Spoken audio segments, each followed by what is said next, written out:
Hello and greetings, everybody. I am your buddy Choppadong, and I represent DFSArmy.com. I'm lead content editor and senior contributor and coach here. When it comes to a few of the sports, mostly hockey, baseball, I do play a little bit of the other stuff: basketball, football, golf, etc. But really and truly, the wheelhouse has been more hockey and baseball here the past couple of years, while we've got some really, really stud players that are really kicking butt in the other sports. So I do recommend that you come into the comment section, click dfsarmy.com, use coupon code CHOP, C-H-O-P, and get ready for NFL for the year 2019, because honestly, it's going to be the biggest year that we have. We've rolled out new changes to our optimizer, new changes to our projections, new changes to the way we deliver information to our members via coaching pages and content and tools that you're really going to like what we're getting ready to roll out here over the next few weeks coming up. So I really encourage you to take that chance, jump in here and improve your game, because that's really what we are: friends helping friends, trying to make you a better player. If you've never followed me before out here on Twitter, I would love for you to do so, where we can interact a little bit more, ask me some questions, et cetera, test the knowledge, make sure that we know what we're talking about here inside DFSArmy.com. But where I do most of my research, and that's what we're going to focus on today, is in the DFS Army MLB Research Station. Give it a click, come in here, turn the afternoon games off, focus on the main slate, and I'm going to start with starting pitching. What I like to do with the pitching is scroll over here to the Chop Shop section, sort by K-score all the way down, and I'm just going to find a couple of different pitchers that have high strikeout potentials. That's what that K-score means.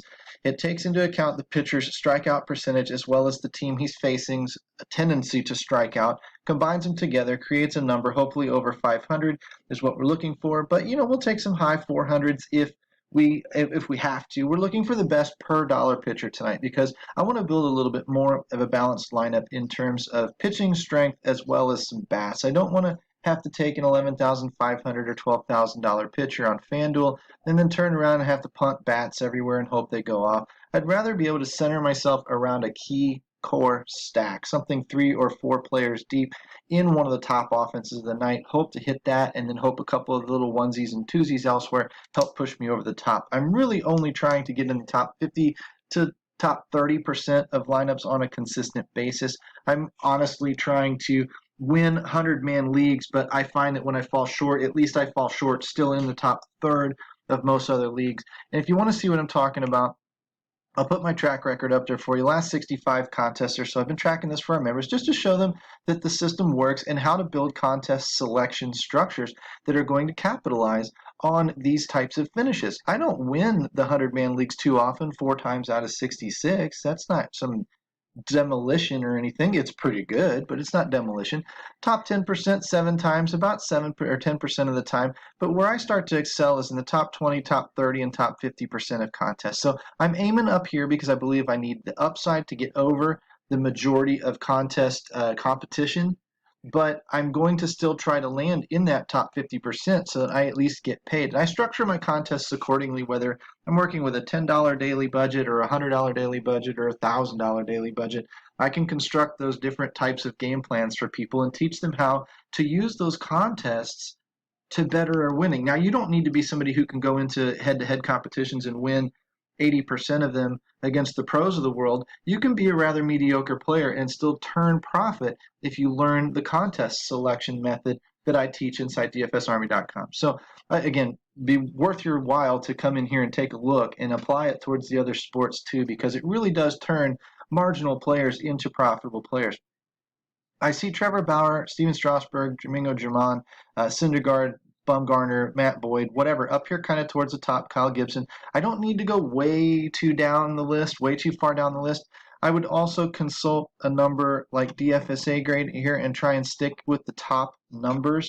I don't need 100, but something top third-ish, 75 or higher would be a good place to start. Something for a little bit of confirmation, because that DFSA grade is taking into account a lot of the matchup things, like, where his weakness is against righties or lefties, where their weakness is against him, et cetera, et cetera, et cetera. Strikeout potential, fly balls, ground balls, all that kind of stuff, whip, all that good stuff. And it's going to kind of compile that together into an overall rank on a scale of 0 to 100 in terms of good or bad. I also scroll over here looking for Vegas lines, minus 220, minus 168, Bauer, Germán. Those are pretty strong numbers. Come down here, there's not a lot else to really dig into and love. But it looks like Bauer's going to be one of the guys. German might be one. We know Strasburg's potential, Syndergaard, Boyd, Gibson, etc. Boyd at a plus 188 is very, very interesting because he's got a few starts in a row of 10 strikeouts or more.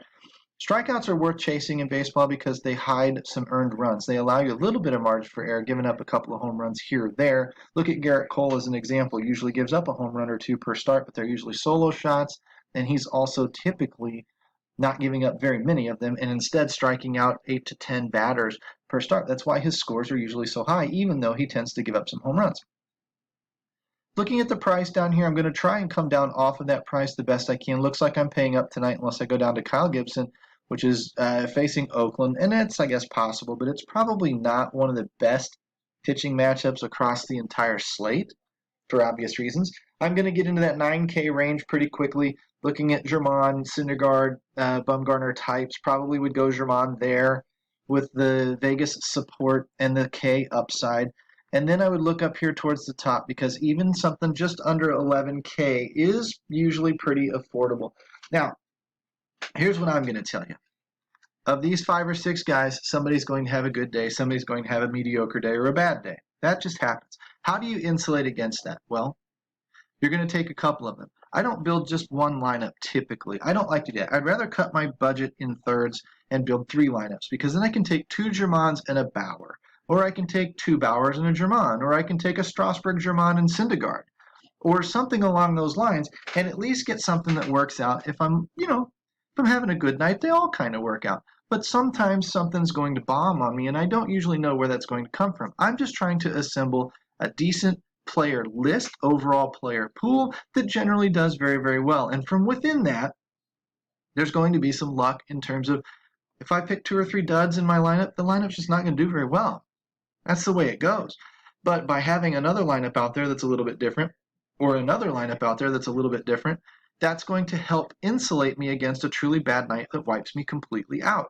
If my player pool itself is fairly strong, I can make a couple of those lineups typically fairly decent.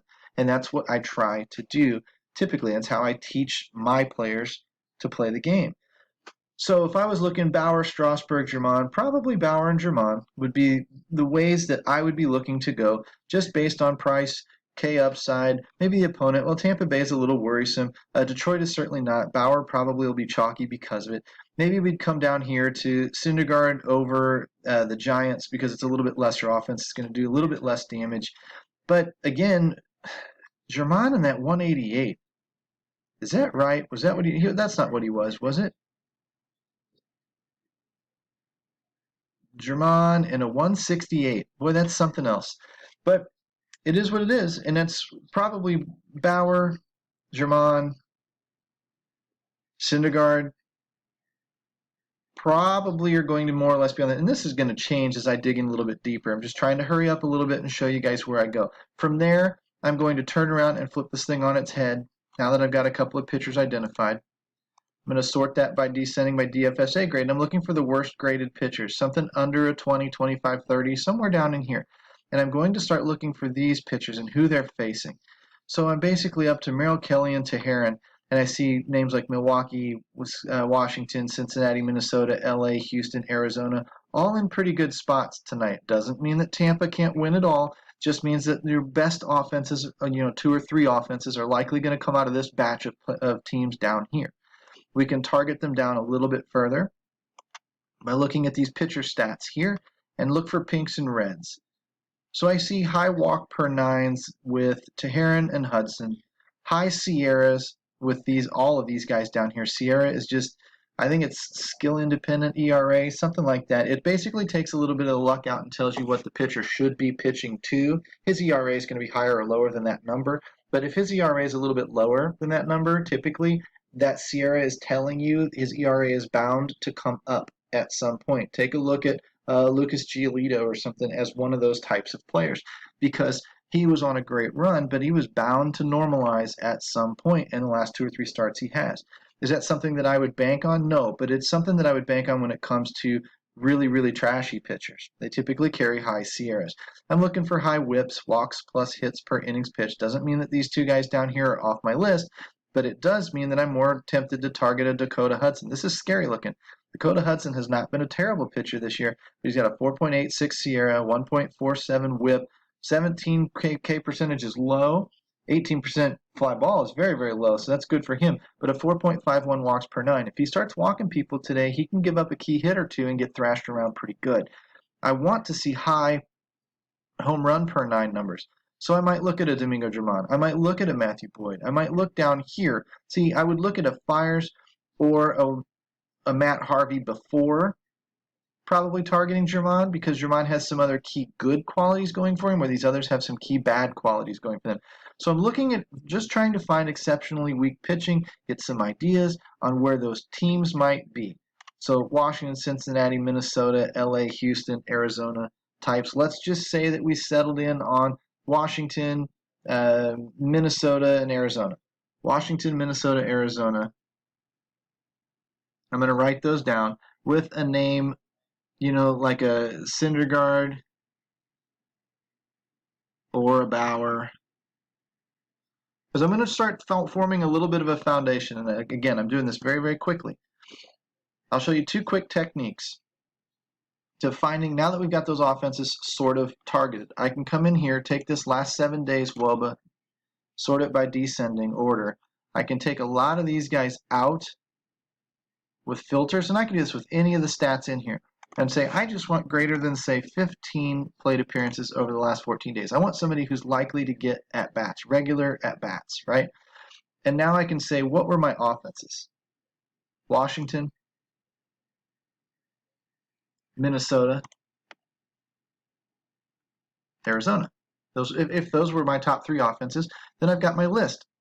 And I'm just going to go through here and be picking from these types of guys, trying to get the hotter bats in here that I possibly can. Garver, Marte, Lamb. Lamb would be on here big time because he's a value play. Rendon, LeCastro if he gets the start. Soto, Ahmed, Kelly, whatever. Looks like a lot of Arizona guys are going to get the start tonight because they're value plays, right? Another thing that I could do is I could turn these all off, and I could go back just to the way I started, say Washington.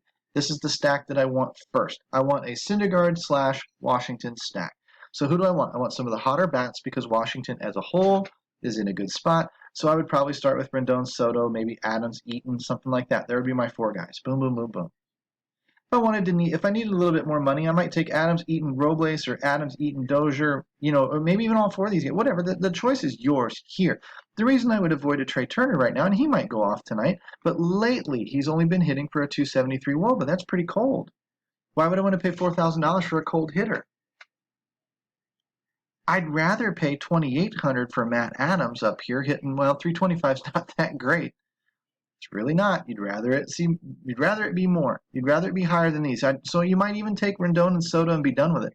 Run off to Minnesota and see what Minnesota can offer, although those guys are very expensive. But Minnesota is not hitting hot either outside of Mitch Garver.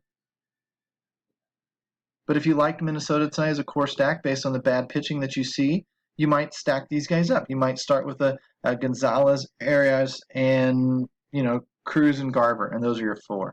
Or a Kepler, Arias, Gonzalez. You're going to start with these types of stacks. You would just like to see confirmation that they're also hitting the ball well. Let's go to Arizona. Maybe we'll see a little bit more of what we're looking for. There's some high 300s and some 400s. This would be more of what I'm looking for. Anything over, say, about this 360, 370 mark are in play. So Kelly, Jones, Ahmed, LeCastro, Lamb, Marte, any combination of 3 or 4 of those guys is in a good spot tonight.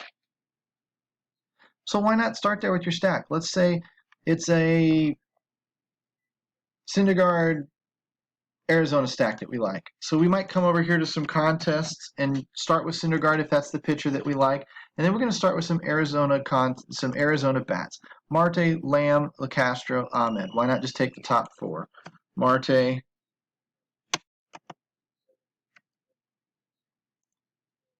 let's hope LeCastro gets the start.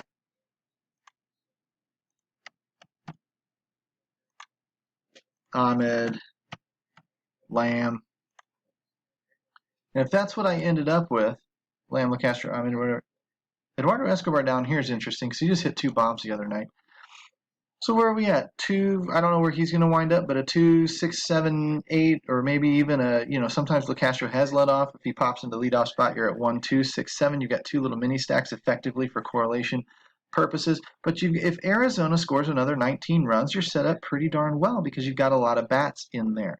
Now, you've also freed up some money with a cheaper pitcher and 3,600 per. If you wanted now to say use a Matt Adams, you would do something like that. If you wanted to then include, Juan Soto because you've already identified him on your list, then you've done that. And if you wanted to throw your utility spot in there with Anthony Rendon, now you've done that, and you're left with 3,100 for a second baseman. And you're going to scroll down here and look for somebody who you already know is probably a good Kipnis in Cleveland. Fletcher leading off. Jeanette has some bomb power to it. You would go in through here, Dozier, to complete out some kind of a stack from Washington. You would go ahead and fill it in that way is one way to do it. The other way to do it would be to come back through this page, sort by DFSA grade. You're still sorted here by the L7 WOBAs, or you should be. Oh, I guess we're not once we switched off the DFSA grade. So if we're using only the DFSA grades, let's see on the slate here what the catcher and the first base position carries in terms of who are the top 3 to 5 bats. Garver, Aguilar, Votto. So Aguilar's in here again. Garver, if you want Minnesota, let's say we take Garver. Bang, there's one spot, right? Let's go over here to second base. Hura again, Escobar, Altuve, Wong, Dozier, Scope. Let's say we wanted a little bit of Minnesota love. You could go with Scope at second base. If not, you could go over here to Hura, right? Get a little differentiation. You got 3,700 left for an outfield and a utility spot. So instead of going to third base, well, we can go to third base. See if we're missing anybody.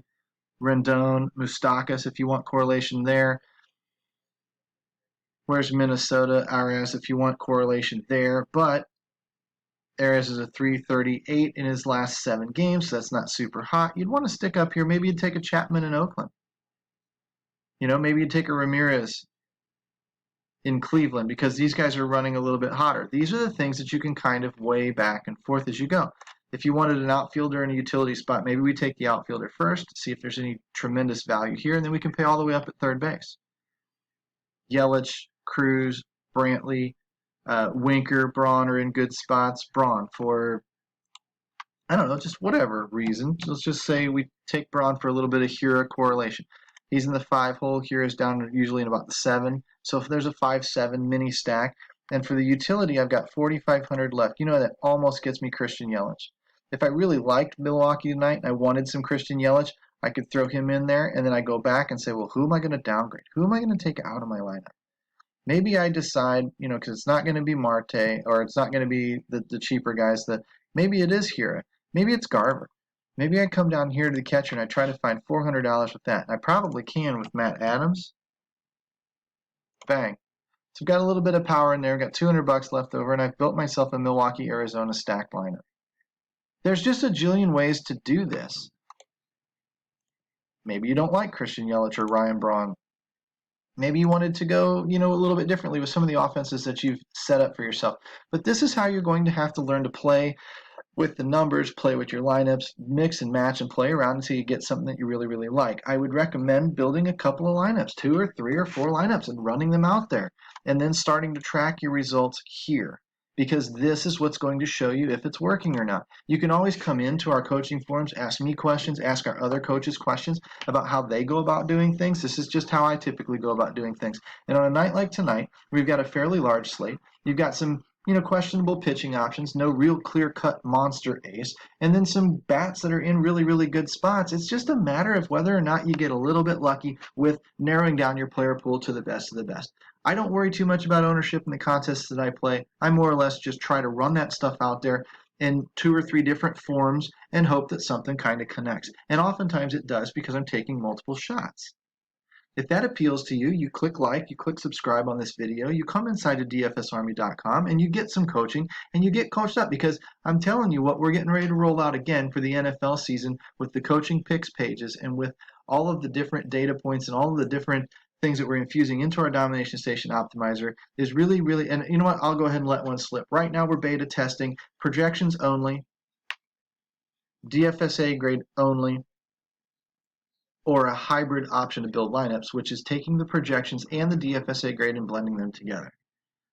If you want more options in building your lineups and you want the experts that have backed this up with their own winning track records, then you need us to explain to you what we do and teach you how to use our tools to do the same thing. And you do that again by clicking the link, dfsarmy.com, using coupon code CHOP, C-H-O-P, for that 20% off discount down there at the bottom. And you come inside tonight before the games lock and you get rocking and rolling right out of the chute. We have plenty of guys that have hit the ground running and won hundreds or even thousands of dollars their very first night here. For other people, maybe it takes a little while. I know a member was here 3 or 4 years before he finally hit a $100,000 tournament in golf. And to be quite honest with you, do you think he thinks it was worth it? Of course he does. That's what we do is we're friends helping friends. Just try to make you a better player. Jump in here and give us a shot. Ring the notification bell so you get these videos when they drop to your phone. And I will hopefully catch you guys on the inside. Take care.